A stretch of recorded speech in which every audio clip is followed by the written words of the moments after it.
welcome back to my channel. I'm Zephyr Chung with Irish Diecast, and today I'm going to review this 2004 Audi A8 by Motormax. I've purchased this model for $15 mid in box, but like many Motormax models, this car is pretty overpriced on the internet and goes for around $30 to $50 new in box.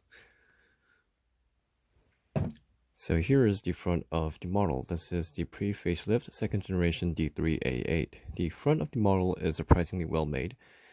For a Motormax, all of the grills are open on the model, including the ones down here, which is a neat surprise. The chrome edges around the grills are also pretty neatly made. They're finished nicely. And the Audi logo is a chrome badge, although it is a little bit too thick, to be honest.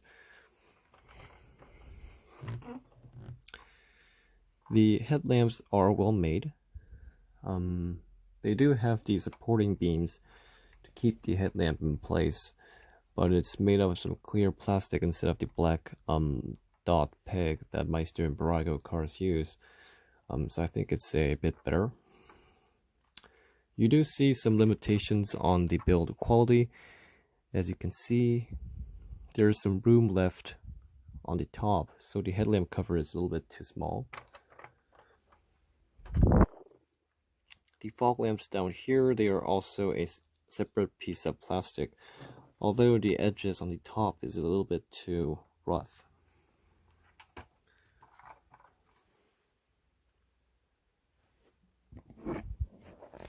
And the wipers are attached to the windshield as a single piece.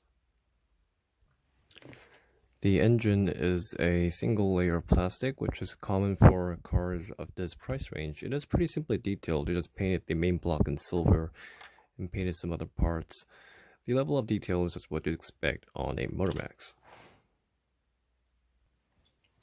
And here is the side of the vehicle. Personally, I think the rims are a little bit small. I think it would have been it would have looked a lot better if the rims were bigger.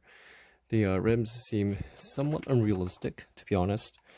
It's really shiny in this chrome material, and they did make the brake pads and the disc brakes behind it, but you can hardly see it behind the rim.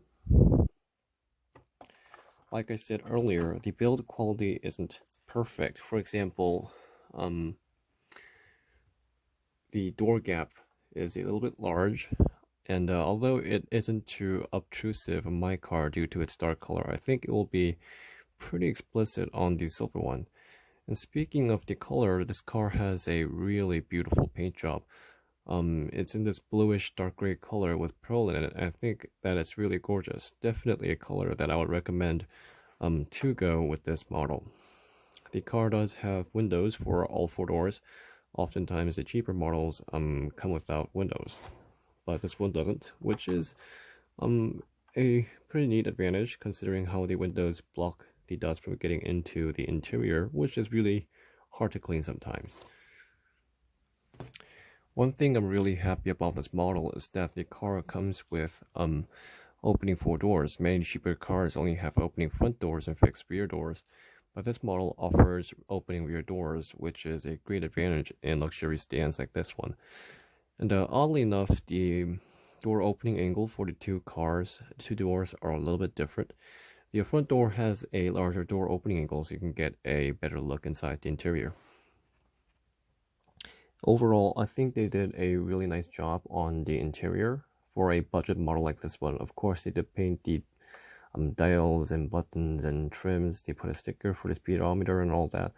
But I think it's the color selection and the wood trim that really made the interior look upscale. I don't think that I would have appreciated the interior as much if the seats were in black. It's a really handsome and welcoming color, and I think the tan seats kind of covered up the cheap feeling of the material.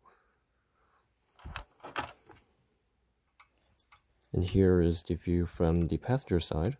I think they did a fine job with the paintwork as well. And here is the rear cabin. The rear doors have a really small opening angle. This is as far as it goes, so it's kind of hard to get a good look inside there. There's nothing much. The rear seats do come with seat belts, which are in the same color as the seats. And here is the rear end of the model. Like the front headlamps, the rear headlamps do have the common black dotted pegs inside them. And I kind of wish they hadn't put the peg on the reverse lamp here. I think it would have been less explicit if they had they put it here. And again, you can see some limitations on the budget model build quality with the rear lamps. It's a little bit crooked and it's not evenly connected onto the Audi logo is just printed onto the car, unlike the front, which used the badge. Although they carved the casting to give it some cubic effects, it's a lot better than just putting it on.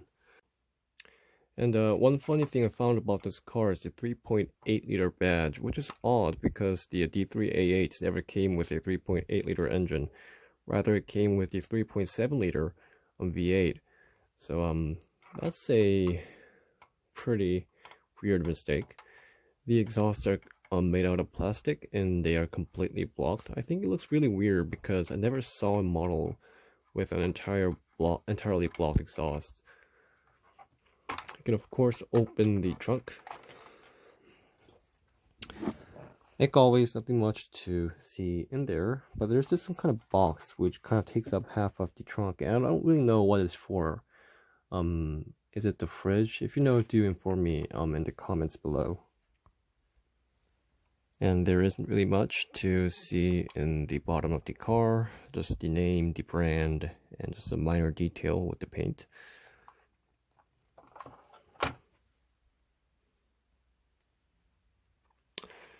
So that's it, my review on the 118 Motormax 2004 Audi A8. Personally, I would recommend getting the Kyosho version because the Motormax version is a little bit overpriced for what it's worth, and the Kyosho version is just a lot better in terms of quality. But personally, I really enjoyed the color of both the exterior and the interior. The pros of this model are the well-detailed interior and the opening rear doors, and the cons would be the mediocre engine room detail and poor finish quality. So thank you all for watching. Be sure to click like and subscribe to the channel, and I'll see all of you later.